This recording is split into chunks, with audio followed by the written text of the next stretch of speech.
Bonjour et bienvenue dans une nouvelle vidéo. Aujourd'hui j'ai décidé de reproduire les recettes que vous m'avez envoyées sur Instagram et sur YouTube. J'avais déjà fait cette vidéo il y a bien longtemps, si longtemps que j'étais encore dans mon ancien appartement et j'étais peut-être même blonde, c'est pour vous dire. Donc je vous la mets dans le petit i si ça vous intéresse. Et on part donc sur une seconde édition que du salé. Si ça vous intéresse, je ferai une troisième édition à cette vidéo avec vos recettes sucrées et je compte sur vous pour me les inscrire dans les commentaires. Les bowl cakes, etc. Si vous avez des recettes de pâtisserie, de goûter sympa, de petit déjeuner, n'hésitez pas. Donc je compte sur vous pour me donner vos meilleures recettes avec les ingrédients et la marche à suivre dans les commentaires. On va commencer tout de suite par une recette qui m'a bien inspirée. Et je peux vous dire qu'il y en a. Le sac The Couples là, il tient vraiment le coup. L'abonné qui voit les aubergines se dit tiens, elle va faire ma recette.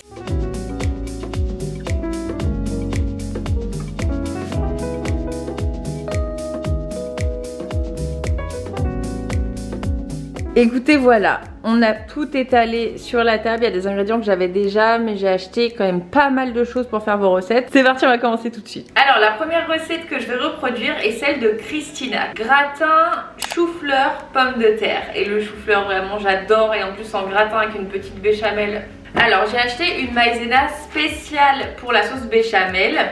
Et ils nous disent faites bouillir 1 demi-litre de lait. J'ai pris du lait de chèvre parce que ça me fait pas mal au ventre, alors que le lait de vache oui. Hors du feu, versez directement sur le lait bouillant 6 cuillères pour une consistance fluide à 9 cuillères pour une consistance épaisse. Remettez la casserole sur le feu et mélangez énergiquement avec un fouet pendant 2 minutes. Assaisonnez à votre goût, sel, poivre, noix de muscade, etc. Votre sauce béchamel sans grumeaux est prête. Ça a l'air simple, ça a l'air très simple comme recette. Il faut bien sûr un plat qui passe au four. Et voilà, j'ai coupé à peu près la moitié d'une tête de chou-fleur, un petit peu moins, et une grosse pomme de terre. Et il faut pas que je m'enflamme non plus parce que mon plat n'est pas énorme. Donc je vais venir faire cuire ça à la vapeur. Les pommes de terre et maintenant le chou-fleur. J'ai l'impression que j'en ai fait trop, mais ça va sûrement réduire lorsque ce sera cuit. Pour la béchamel, je porte 50 centilitres de lait de chèvre à ébullition. N'oubliez pas de bien remuer pour ne pas que le lait crame. Ça m'est déjà arrivé de laisser bouillir et en fait je me suis rendu compte que c'était cramé en dessous. Voilà, une fois que ça bout, on l'enlève du feu. On met les... Oula on met entre 6 et 9 cuillères à soupe de maïzena. Et maintenant, il faut remettre sur le feu pendant 2 minutes et bien fouetter. Cette maïzena là est faite exprès pour faire les béchamels sans grumeaux. Voilà, la consistance est parfaite, bien onctueuse, pas trop liquide, pas trop épaisse non plus. Je vais simplement venir ajouter une cuillère à café de noix de muscade, également un petit peu de sel et du poivre, et je mélange à nouveau. J'ai versé mes brocolis et ma pomme de terre dans le petit récipient, ça tient nickel. Et maintenant je vais ajouter par-dessus la béchamel. Regardez cette consistance bien crémeuse comme ça, j'adore. Maintenant je vais simplement ajouter du gruyère par-dessus pour que ça grille bien. Et voilà, il n'y a plus qu'à enfourner une trentaine de minutes à 180 degrés. C'était hyper simple et rapide à faire. Qu'est-ce que t'en penses, Poppy? Toi, t'es tout le temps contente? T'es tout le temps la plus heureuse? Tu viens là? Bravo! Oh la beauté! Est-ce que j'aurais pas un petit peu de fromage sur les doigts, moi? Miam! Et voilà le gratin chou-fleur pomme de terre à la sortie du four. Il est parfaitement grillé, j'ai trop hâte de goûter. Ok, c'est pas encore l'heure de dîner, mais je vais goûter une cuillère de ce gratin parce que personnellement je trouve ça trop sympa qu'à la fin de la recette on voit la réaction de la personne, on voit si c'est bon ou bof. Alors j'ai pris une sacrée cuillère, ça va être une sacrée bouchée. 10 sur 10. Je suis sûre que même ceux qui n'aiment pas le chou-fleur adoreraient ce gratin. Merci beaucoup pour ta recette, il est divin. Alors ce soir je vais faire la recette de Justine. Hello Marie, comme recette je te propose un plat super simple, des toasts pizza. Il faut comme ingrédients des tranches de pain complet, de la sauce tomate ou concentrée, mozzarella plus les toppings de ton choix, basilic, champignons, épinards, pepperoni, etc. Finir par une petite touche de poivre et ou de curry et ou de sel. Tu assembles les ingrédients, tu enfournes 7 minutes à 200 degrés chaleur tournante, souvent avec une petite salade verte sur le côté, et c'est trop bon. Alors voilà les ingrédients que j'ai pris. En fait, pour qu'il soit vraiment bien grillé, je vais faire pré-griller mon pain un tout petit peu dans le grille-pain. J'ai déjà fait des toasts et je trouve que ça fait vraiment la différence. Sinon le dessous du toast est encore mou quand on le sort du four, même sur une grille. Enfin pour ma part, donc c'est pour ça que je le fais légèrement pré-griller.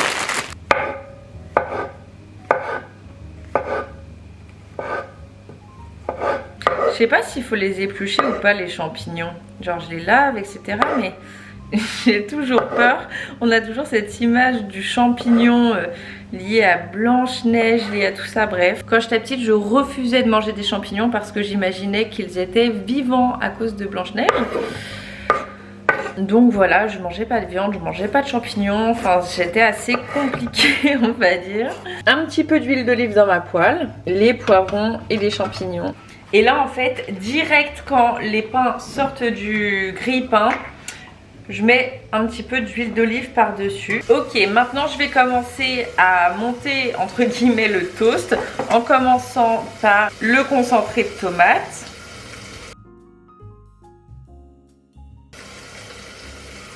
Voilà, là c'était satisfaisant. Le premier il était naze. Je vais remuer les légumes. Je vais ajouter peut-être un petit peu d'épices dessus. Je vois bien de l'origan. Dis-moi que j'ai de l'origan. J'ai du thym, mais le thym ça a été bizarre. Ah pourquoi pas. Allez, pour changer. Avec le basilic je le sens bien. J'aurais préféré de l'origan mais bon. Maintenant je vais venir étaler le concentré de tomate. Est-ce que j'en ai mis assez? Maintenant je viens mettre la mozza. Laissez-moi la goûter avant parce que elle c'est la meilleure. Vous savez j'ai un traiteur italien côté de chez moi et la mozza que j'ai achetée à Inter est meilleure. C'est peut-être parce que j'y connais rien mais j'adore celle-ci. Est-ce que vous l'avez déjà goûtée? C'est itinéraire des saveurs. Ensuite je vais venir ajouter gentiment les poivrons et les champignons. Et tu vois je caresse la mozza avec le champignon qui a été baigné dans l'huile et le thym. J'essaie de le faire avec beaucoup de précision, beaucoup d'amour, beaucoup de tendresse. Et maintenant les poivrons. Les poivrons ils sont plus anarchiques. Genre ils sont là, ils sont venus, ils se sont posés de manière assez aléatoire, créant un certain désordre qui vient casser un ordre trop spices be like. Je vais rajouter du roquefort. Mais un mode scramble roquefort, tu vois. Un peu comme on fait avec la feta. Ah, j'ai pas enlevé la plaque avant de chauffer le four. Vite! Vite! Après la cuisson, je mettrai quelques feuilles de basilic. Et voilà le résultat de sa tartine pizza. Ça a l'air vraiment très très bon. Avec le petit gratin, j'ai rajouté une salade à côté. Tiens, attention, c'est chaud. Ouh, je suis très attentif à ce plat qui m'a l'air être un délice. J'ai rajouté du basilic dessus parce que c'est meilleur avec la mozza. T'aimes pas le chou-fleur mais là ça passe. Ouais, après je peux faire la tartine. Combien pour la tartine? Moi 7 sur 10. 7. Qu'est-ce qui va pas? J'ai pas encore goûté. C'est un nouveau jour, je vais tester de nouvelles recettes. Concernant celle d'hier, je sais pas si je vous ai donné le verdict final. Moi j'ai adoré le gratin chou-fleur pomme de terre avec la béchamel. 10 sur 10, je pourrais en manger tous les jours, j'adore ça. En revanche, mon copain, je pense que ça lui a rappelé des mauvais souvenirs d'enfance. Donc il s'est pas prononcé sur la note. Mais après ça c'est vrai que c'est personnel, le chou-fleur. Je l'adore en gratin comme ça avec une bonne petite sauce. Mais c'est vrai qu'il y a des personnes qui font un blocage là-dessus et je comprends parfaitement. La tartine pizza, je lui donne 8 sur 10. C'était vraiment super simple à faire, très rapide aussi et délicieux à manger. Au début mon copain a dit 7 sur 10 mais ensuite je filmais pas. Il a augmenté la note pour faire 7,5 sur 10 en ajoutant franchement 15 sur 20 c'est pas mal. Ça ressemble à une pizza. Je lui dis mais oui c'est le but, c'est une tartine pizza. Donc la mission était réussie. Et alors pour la recette de ce midi, nous allons faire celle de Sarah qui nous propose une aubergine farcie au quinoa. Donc nous aurons besoin évidemment d'une aubergine. Elle a dit du concassé de tomate mais j'ai pas trouvé, j'ai trouvé de la pulpe de tomate. Ça a l'air d'être un petit dé cependant comme elle le demandait. des haricots rouges, du quinoa et pour l'assaisonnement, elle disait des herbes de Provence, mais moi j'aime pas trop ça parce que dans les herbes de Provence il y a l'ail, il y a l'oignon, enfin il y a tout ce que j'aime pas. Donc du coup j'ai pris des épices mexicaines, c'est plus mon truc. Il y a de l'ail aussi dedans, je sais, mais ça sent moins. Enfin c'est pas préparé pareil et je pense qu'avec les haricots rouges ça peut bien le faire. Donc on va la tourner en aubergine mexicaine tout en gardant quand même les ingrédients de base. Dans un premier temps, il faut faire préchauffer son four à 180 degrés. Ensuite, il faut prendre l'aubergine. Elle a dit qu'il fallait la couper en deux dans le sens de la longueur et enlever la tête. Et elle a dit que sans toucher la peau, attendez, je reprends la recette. Couper l'aubergine en deux dans le sens de la longueur en enlevant la tête, puis tailler la chair d'aubergine avec un couteau sans toucher la peau pour que ça forme comme des petits cubes. Et voilà ce que ça donne. Et j'ai pas du tout percé la peau. Je fais pareil pour l'autre. Poppy, qu'est-ce que tu manges? Ah, ton jouet, ça va. Ensuite, mettre une cuillère à soupe d'huile d'olive sur chaque chair d'aubergine et enfourner pendant une vingtaine de minutes au four pour que la chair de l'aubergine soit molle. Alors malheureusement toutes mes cuillères sont en lave-vaisselle. Ça commence bien. J'essaie de bien mettre l'huile d'olive dans l'aubergine et pas seulement en surface. Et maintenant j'enfourne les aubergines une vingtaine de minutes pour que la chair soit tendre. Ok, maintenant Sarah, que faut-il faire? Faire cuire le quinoa, quantité pour une personne. En attendant, couper l'oignon rouge en cubes et le faire revenir dans la poêle avec un peu d'huile d'olive. On va passer cette étape, ça ne dérange pas. Mettre la boîte de tomates concassées dans la poêle, ajouter les épices, récupérer la chair. Ça c'est pour plus tard. Dans un premier temps, je vais faire cuire le quinoa. Je vais mettre une dose de quinoa pour 2 doses d'eau. Oui, je le fais cuire dans un wok, mais au final ça revient au même parce que l'eau va être absorbée par le quinoa. Et je vais ensuite pouvoir mettre les tomates concassées, les épices, etc. et tout mélanger. Ok, le quinoa est cuit. Maintenant j'ajoute des tomates concassées. J'ai ajouté les haricots rouges et je vais venir mettre les épices. Ça, ce sont les aubergines qui ont terminé de cuire. Je vais les sortir du four.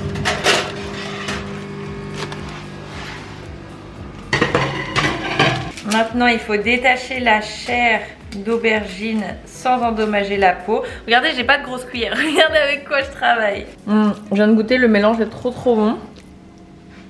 Donc maintenant, il suffit de remettre ça dans l'aubergine, de les farcir quoi. Ok, avec les épices mexicaines, c'est très sympa. Elle a dit d'ajouter un petit peu de gruyère râpée ou de parmesan par-dessus et de remettre au four environ 3 minutes pour que ça grille. Et voilà le résultat final, ça c'est l'assiette de l'homme, il est vraiment énorme. Parce qu'il fait énormément de sport, donc on a l'aubergine farcie. J'ai mis un petit peu encore de farce à côté et un peu de salade, comparé à la mienne. Bon appétit! Est-ce que ça a l'air appétissant? De ouf, j'ai trop faim. Ah attends, j'ai oublié la sriracha par-dessus. Laisse-moi agrémenter ce plat. Non, parce que s'il n'y a pas de sriracha, c'est pas vraiment toi qui l'as fait en fait. Voilà. Bonjour, c'est le lendemain midi, on est mercredi. En fait, je vais poster cette vidéo ce soir, donc je vais m'activer. La recette d'hier midi, les aubergines farcies, personnellement j'ai adoré.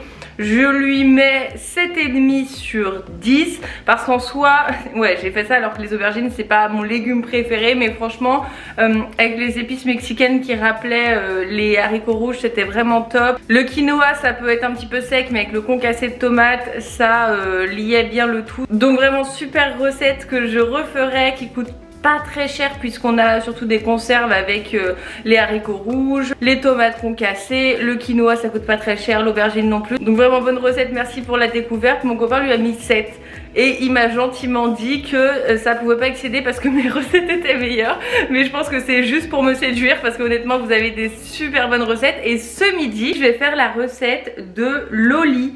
Loli qui me dit ma recette préférée, soupe de curry de tofu au chou chinois. Donc j'ai acheté les ingrédients.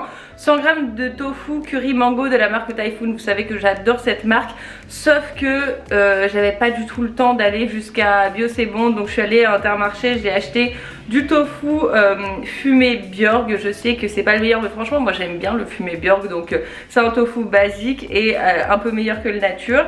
La moitié d'un chou chinois, c'est la saison mais attention ça rend beaucoup d'eau. La moitié d'une conserve de lait de coco, faut que ça baigne. Des nouilles de riz, la blinde d'épices, curry, ras el hanout, curcuma, cumin, sel, poivre, ça tu me le diras pas deux fois. Il y aura la blinde d'épices. Si tu aimes le sucré salé, rajoute une pointe de sirop de coco, ça fait toute la différence. Tout ça dans un wok. Alors le sirop de coco, j'en ai jamais vu, je connais pas du tout, j'en ai pas vu au supermarché, donc désolée, il y aura pas le petit truc qui fait toute la différence, mais c'est parti, on va commencer à cuisiner. On a vraiment la communauté qui nous ressemble parce que regardez, il y a plus d'épices que d'ingrédients en eux-mêmes. J'ai le chou chinois, le tofu, les nouilles, vous voyez, qui sont faites pour la soupe, du lait de coco et là, toutes les épices. C'est parti, on va commencer par couper le chou chinois. On coupe en petits morceaux ton chou et fais-le revenir dans ton wok avec une noix d'huile de coco. Le truc c'est que le chou chinois c'est quelque chose que j'ai jamais fait de ma vie, donc je sais même pas comment ça se coupe. Je suis en train de regarder s'il n'y a pas un truc à l'intérieur ou si c'est juste de la salade en fait. Mais non, je crois que c'est juste de la salade, c'est juste ça qu'il faut couper. Mon huile de coco dans mon wok. Attendez, je trouve que je fais un peu trop la maline. Je vais regarder sur internet comment couper un chou chinois. Ça se trouve, il y a une technique particulière. Ok, non, en fait, faut juste couper jusqu'à la base. Ça marche. Quand même le passer sous l'eau.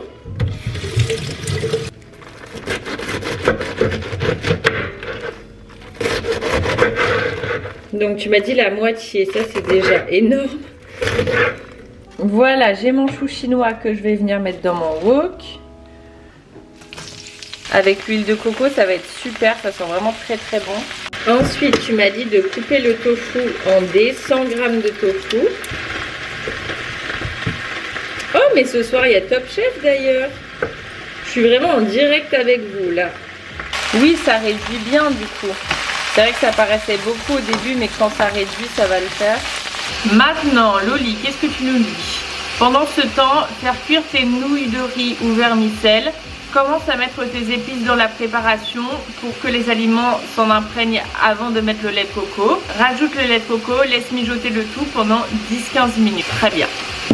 Curry, ras el hanout, curcuma, cumin, poivre et sel. Maintenant, je vais ajouter les nouilles et je vais pouvoir mettre le lait de coco là-dedans.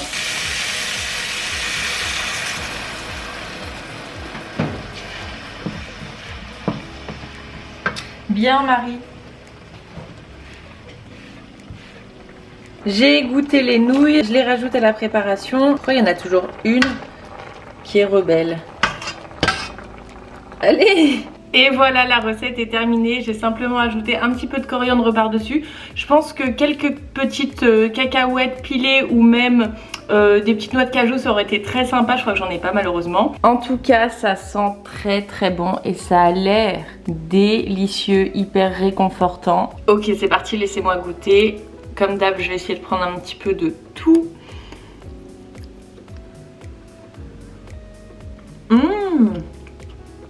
J'adore. Je connaissais pas du tout le chou chinois. Super découverte. J'aime beaucoup, beaucoup, beaucoup. Et bien sûr, le lait de coco, les épices, c'est vraiment trop la vie. Je pense que je mettrais 8 sur 10. Ça manque peut-être juste d'un petit ingrédient en plus du tofu et du chou chinois. Je vois bien un petit poivron rouge, c'est pas la saison mais ça peut être sympa coupé très finement dedans. Ou des petites pousses de soja ou des edamame, ça peut être sympa aussi. Mais en tout cas c'est une excellente recette. La prochaine fois, comme je vous le disais, je reproduis les recettes sucrées de mes abonnés. Donc n'hésitez pas à me les laisser dans les commentaires, ça m'a vraiment fait plaisir de découvrir vos petites recettes, de les reproduire. J'ai jamais douté de vous mais je m'attendais pas à être aussi agréablement surprise. Vraiment j'ai adoré toutes vos recettes. Par curiosité, je sais que vous n'avez pas goûté mais dites-moi votre recette préférée. Le gratin de chou-fleur, j'ai adoré. La tartine pizza, c'était une superbe. En fait j'ai tout aimé. Je saurais pas dire un en premier, mais le gratin de chou-fleur il me va droit au cœur, même si c'est hyper simple à faire. Je sais pas pourquoi, j'adore ça.